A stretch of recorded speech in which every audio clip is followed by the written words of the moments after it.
ګورئ سیریز ټیسټینګ بورډ هم ولګوئ.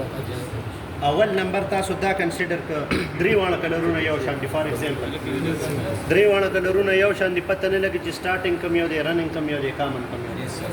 صحیح شو. ما دا کنسیډر که چې دا کامن دی که نه دی، چې دې سره مې وښودو کنیکټ که لیټ یې دومره وښودو، بیا مې چې دې سره کنیکټ که بیخي یې کم وښودو، نو مطلب دا دی چې دې دا کامن نه دی، دا کامن نه دی. بیا مې دا کامن راوړو، دې سره مې کنیکټ کړو، چې دې سره مې کنیکټ کړو لیټ یې دومره وښودو، او چې دې سره مې کنیکټ کړ لږ زیات، چې کوم یې زیات کړ. اول خو ما کامن ترې جدا کړو، چې کامن مې جدا کړو نو خو یو سټارټینګ دی یو رننګ دی، چې کوم لیټ موږ ته زیات وښودو دا د رننګ شو، او چې کوم یو کم وښودو دا سټارټینګ شو.